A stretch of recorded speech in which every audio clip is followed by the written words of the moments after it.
किस राक्षस से डरकर भागे थे भगवान शिव? कहानी में क्या है जीवन का सार? भगवान शिव के आसानी से प्रसन्न होने और वरदान देने की दर्जनों कहानियां सुनाई जाती है। ऐसे ही एक बार शिवजी एक राक्षस को वरदान देकर मुसीबत में पड़ गए थे। अंत में भगवान विष्णु ने उस राक्षस का वध किया और शिवजी को छुटकारा दिलाया था। भगवान शिव ने एक राक्षस की कठिन तपस्या से प्रसन्न होकर उसे ऐसा वरदान दे दिया कि वह उनके लिए ही मुसीबत बन गया। भगवान शिव ने एक राक्षस की कठिन तपस्या से प्रसन्न होकर उसे ऐसा वरदान दे दिया कि वह उनके लिए ही मुसीबत बन गया। भगवान शिव के बारे में प्रचलित है कि वह थोड़ी सी तपस्या से आसानी से प्रसन्न हो जाते हैं। हालांकि कई ऐसे उदाहरण भी हैं जब किसी ने बड़ा वरदान पाने ने उनकी कठिन तपस्या भी की है। लंकाधिपति रावण ने भी अमरत्व का वरदान पाने के लिए भगवान शिव को अपने 10 सिर चढ़ा दिए थे। भगवान शिव से जुड़ी ऐसी ही एक और कहानी है जिसमें एक राक्षस ने शिवजी की घोर तपस्या कर उन्हें प्रसन्न किया था।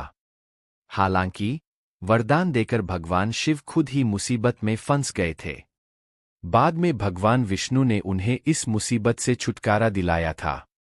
कहानी के मुताबिक एक बार महर्षि नारद धरती पर घूम रहे थे। रास्ते में उन्हें वृकासुर नाम का राक्षस मिला। नारद मुनि को देखते ही उसने कहा कि मैं आपसे कुछ सलाह लेना चाहता हूं। आप मुझे बताइए कि ब्रह्मा, विष्णु और महेश में कौन देवता जल्द प्रसन्न हो जाते हैं? महर्षि नारद ने बहुत सोचने के बाद कहा कि वैसे तो तुम तीनों महादेवों में से किसी की भी तपस्या कर सकते हो, लेकिन ब्रह्मा और विष्णु जल्दी प्रसन्न नहीं होते हैं। उनके लिए बहुत वर्षों तक कठिन तपस्या करनी पड़ती है। ये भी हो सकता है कि तुम्हारी आयु पूरी हो जाए, लेकिन तपस्या पूरी न हो। भगवान शंकर थोड़ी आराधना से ही प्रसन्न हो जाते हैं। वे अपने भक्त की इच्छा पूरी करने के लिए सोच विचार नहीं करते हैं। वृकासुर ने भगवान शंकर की आराधना करने का फैसला किया और हिमालय के केदार क्षेत्र में जाकर आराधना करने लगा। यज्ञ, जप, तप, ध्यान सब प्रकार से वह पूजा पाठ करने लगा। कुछ दिनों के बाद उसने सोचा कि मैं शरीर और प्राण को ही भगवान शिव को अर्पित कर दूंगा। ऐसा सोचकर वह अपने शरीर का मांस काट काट कर यज्ञकुंड में डालने लगा, लेकिन भगवान शिव प्रसन्न नहीं हुए। परेशान होकर एक दिन उसने अपना शीश काटकर भगवान शिव को अर्पित करने का फैसला किया। स्नान ध्यान कर जैसे ही उसने खड्ग उठाकर अपना शीश काटना चाहा कि भगवान शंकर प्रकट होकर बोले, बस करो, तुम्हारी तपस्या पूरी हुई। मैं तुम पर प्रसन्न हूं, वर मांगो। वृकासुर की वरदान की परीक्षा के लिए वृकासुर हाथ जोड़कर भगवान शिव से बोला, आप मुझे वर दीजिए कि मैं जिस प्राणी के सिर पर हाथ रख दूं, उसकी तुरंत मृत्यु हो जाए। शिवजी वृकासुर की यह मांग सुनकर चिंता में पड़ गए, लेकिन वरदान नहीं देने पर देव मर्यादा का उल्लंघन हो रहा था। शिवजी वृकासुर से बोले कि तुम्हारी तपस्या व्यर्थ नहीं जाएगी। तुमने मुश्किल वरदान की कामना से तपस्या की थी, इसलिए तुम्हें तपस्या भी कठिन करनी पड़ी। जाओ, जैसा वर चाहते हो वैसा ही मिलेगा। वरदान पाते ही वृकासुर की आसुरी वृत्ति जाग गई। उसने कहा कि प्रभो, आपका यह वरदान सत्य है या नहीं, इसकी परीक्षा लेना चाहता हूं। इसलिए पहले आपके सिर पर ही हाथ रखकर देखता हूं कि इस वर में कितनी सत्यता है। भगवान शंकर ने सोचा कि यह राक्षस कुछ नहीं सुनेगा।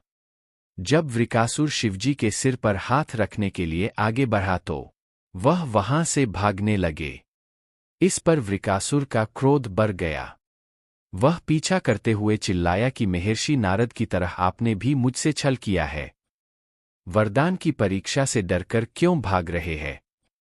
शिवजी भूमंडल छोड़कर देवलोक तक भागते रहे और वृकासुर भी उनका पीछा करता रहा। अंत में भगवान शिव विष्णु लोक पहुँचे और विष्णुजी को अपनी परेशानी बताई। विष्णुजी ने हंसकर कहा कि कुछ भी हो, आपके वरदान की सत्यता तो सिद्ध करनी ही होगी। भगवान विष्णु ने योगमाया से एक वृद्ध तेजस्वी ब्रह्मचारी का स्वरूप बनाया और वृकासुर की ओर चल पड़े। भगवान विष्णु को जब वृकासुर आता हुआ दिखाई दिया तो उन्होंने आगे बढ़कर उसे प्रणाम किया। उन्होंने वृकासुर से कहा कि असुरराज कहाँ भागे जा रहे हैं? लगता है कि आप बहुत थक गए हैं। शरीर को थोड़ा आराम दीजिए। आप सब प्रकार से समर्थ हैं, फिर भी मेरे योग्य कोई काम हो तो बताइए। अक्सर लोग अपने मित्रों और सहायकों से ही अपने काम पूरा करा लेते हैं। एक तेजस्वी ब्रह्मचारी की बातें सुनकर वृकासुर ने शिवजी के वरदान और उसकी परीक्षा की बात बताई। इस पर ब्रह्मचारी हंसा और कहा कि तुम किसके वरदान की परीक्षा लेना चाहते हो? शिवजी का तो अपना कोई घर ही नहीं है। वह खुद भूतों प्रेतों के साथ घूमते रहते हैं। वह भला किसी को क्या वर देंगे? वर देने वाले तो ब्रह्मा और विष्णु ही है। वृकासुर का ब्रह्मचारी की बातें में फंस जाना। विष्णुजी ने वृकासुर से कहा कि तुम्हें वरदानी होना था तो ब्रह्मा या विष्णु की आराधना करनी चाहिए थी। शिवजी के पीछे बेकार दौड़ रहे हो। वरदान देने वाला तो खुद इतना शक्तिशाली होता है कि उसके वरदान का असर खुद उस पर नहीं हो सकता है। उन्होंने तो तुम्हें झूठ-मूठ का वरदान दिया है। तुम्हारी तपस्या बेकार चली गई। ब्रह्मचारी की बात सुनकर वृकासुर निराश हुआ। उसका मनोबल टूट गया।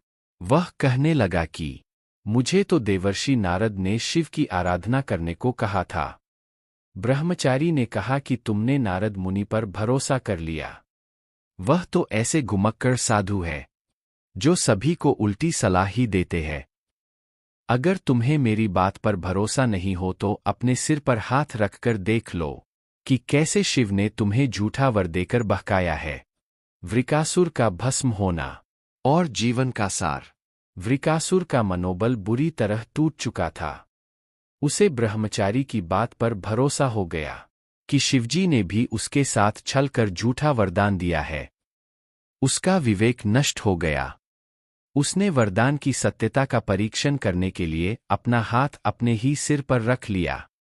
सिर पर हाथ रखते ही भयंकर अग्निपुंज प्रकट हुआ और वृकासुर उसमें भस्म हो गया। भगवान शिव, विष्णुजी और वृकासुर की इस कहानी में जीवन का अहम सार छुपा है। कहानी सीख देती है कि बिना सोचे विचारे किसी को कुछ देना और पाने वाले का कृतघ्न होकर दाता को ही संकट में डालने का ऐसा ही नतीजा होता है। कृतघ्नता के उन्माद में बुद्धि विवेक नष्ट हो जाता है और उपलब्धि ही विनाश का कारण बन जाती है। सावन के महीने में हम आपको भगवान शिव से जुड़ी कुछ कहानियां और ज्ञानप्रद जानकारियां देते रहेंगे। इस श्रृंखला की तीसरी कड़ी के तहत हम बता रहे हैं कि भगवान शिव किस राक्षस से बचने के लिए तीनों लोकों में भागते रहे थे। और ऐसे ही वीडियो को देखने के लिए चैनल को सब्सक्राइब जरूर करें।